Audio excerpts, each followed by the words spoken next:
নবী সাল্লাল্লাহু আলাইহি ওয়াসাল্লাম বলেছেন, দাজ্জাল এবং তার অনুসারীরা যখন বিশ্বকে শাসন করার দিকে এগিয়ে যাবে, আল্লাহ রাব্বুল আলামিন তাওহীদপন্থীদের এই কালিমার পতাকার কাফেলা গঠন করবেন ইনশাআল্লাহ। এবং এই কাফেলার মধ্যেই থাকবে ইমামুল মাহদী ইনশাআল্লাহু আযজা ওয়া জাল্লা। এবং তিনি বলেছেন, নবী সাল্লাল্লাহু আলাইহি ওয়াসাল্লাম, ফালা নি'মাল আমিরু আমিরুহা ওয়া লা নি'মাল জাইশু যালিকাল জাইশ, কতই না উত্তম হবেন সেই আমির এবং কতই না উত্তম হবেন সেই সেনাবাহিনী। তোমরা যদি বরফের উপর সাঁতার কেটেও হয় তবুও সেই জাইশের মধ্যে যোগ দিও।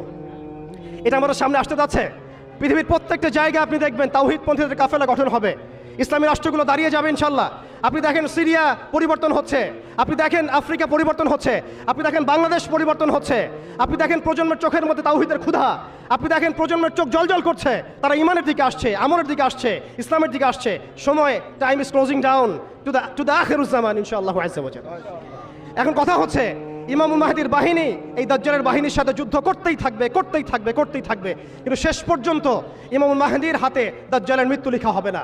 আল্লাহ রাব্বুল আলামিন এই মিথ্যা মাসিহকে মেরে ফেলার জন্য, ধ্বংস করার জন্য আসমান থেকে সত্যিকারের মাসিহ ঈসা আলাইহিস সালামকে পাঠাবেন এই সিরিয়ার মধ্যেই ইনশাআল্লাহ। এই কথাগুলো আমাদের অনেক ভাই বুঝেন না, অনেক ভাই জানেন না, স্টাডি করতে চান না, তারা শুধুমাত্র একটা হাইপকে কেন্দ্র করে কথা বলতে চান। বিশ্ব এদিকে এগিয়ে যাচ্ছে, আমরা এখানে শুধু হাইপ তুলতে আসি নাই, আপনাদেরকে জানাতে এসেছি, বোঝাতে এসেছি যে আস্তে আস্তে বিশ্ব কোন দিকে যাচ্ছে এবং আমাদের করণীয় কী হবে।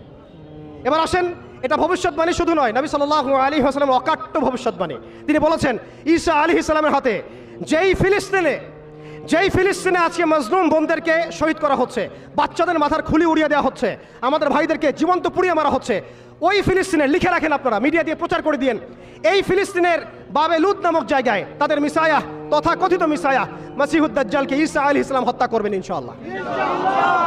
পৃথিবীর কোনো শক্তি, কোনো ন্যাটো, কোনো ইউনাইটেড নেশনস, কোনো ইউরোপিয়ান ইউনিয়ন, কোনো IMF, কোনো ওয়ার্ল্ড ব্যাংক, কোনো সাম্রাজ্যবাদী শক্তি এই ভবিষ্যৎবাণীকে ঠেকাতে পারবেন ইনশাআল্লাহ।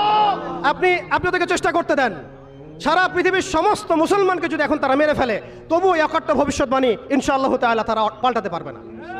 এটা আমাদের আশার জায়গা, এটাই হচ্ছে চূড়ান্ত বিজয়। এবং ঈসা আলাইহিস সালামের হাতে আগামী 40 বছর লিখে রাখেন আপনারা, এরপরের 40 বছর ওই বাইতুল মুকাদ্দাস থেকেই সারা বিশ্বে ইসলামী খিলাফা কায়েম হবে ইনশাআল্লাহ। যে খিলাফা শব্দটা এখন রাজনৈতিকভাবে আপনারা নিতে পারেন না, হজম করতে পারেন না। আমি জানি আপনারা জানেন না, অনেকেই এটা অজ্ঞতার কারণেও হতে পারে, তারা হয়তো জানেন না, আমরা জানাতে এসেছি। এই যে খিলাফা শব্দটা তারা নিতে পারে না, এই খিলাফাই হবে পৃথিবীর শেষ শাসন ইনশাআল্লাহ তাআলা। এই খিলাফা দিয়ে বিশ্ব শুরু হয়েছিল, এই খিলাফা দিয়েই বিশ্ব শেষ হবে। ঈসা আলাইহিস সালাম 40 বছর ওই জেরুজালেম থেকেই এই বিশ্বকে শাসন করবেন ইনশাআল্লাহ তাআলা। এটা লেখা হয়ে গেছে, কুদিয়াল আমর, এটা কেউ চেঞ্জ করতে পারবে না। এখন মাঝখানের এই সময়টুকুতে জায়নিস্ট আসলে কি করেছে এবং আমরা কোন কোন জায়গায় পিছিয়ে গেছি এবং আমাদের করণীয় কি হতে পারে, এটা আমি অল্প কথায় শেষ করে দেব।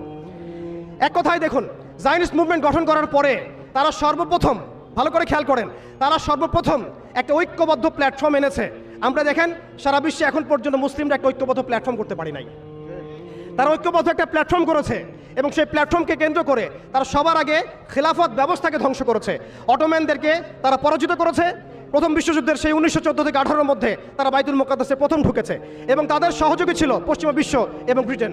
আজকে আমরা ইসরায়েলের এগেনস্টে কথা বলি ঠিকই, কিন্তু পশ্চিমা বিশ্বের এগেনস্টে আমরা কথা বলতে পারি না, আমরা ব্রিটেনের এগেনস্টে কথা বলতে পারি না। আজকে আমরা ইসরায়েল বিরোধী কথা বলি ঠিকই, আমেরিকার এগেনস্টে আমরা কথা বলতে পারি না। আজকে আমরা তাদের পণ্য বয়কট নিয়ে কথা বলি, এটাও দরকার আছে, কিন্তু তাদের আদর্শ দিয়ে আমাদের ব্যক্তি জীবন, পারিবারিক জীবন, সামাজিক জীবন, ইভেন রাজনৈতিক অর্থনৈতিক জীবন পর্যন্ত ঢেলে সাজানো হয়েছে, এইগুলো আমরা ছাড়তে পারি না। অতএব শুধু এক পেশে দৃষ্টিভঙ্গি দিয়ে আপনি সমস্যার সমাধান করতে পারবেন না। এই সমস্যা অনেক গভীর এবং এটা এত দেরি হয়ে গেছে। আমরা 100 বছর পরে এগুলো নিয়ে কথা বলছি, বিগত 100 বছর আগেই আমাদের এগুলো নিয়ে সচেতন হওয়া উচিত ছিল।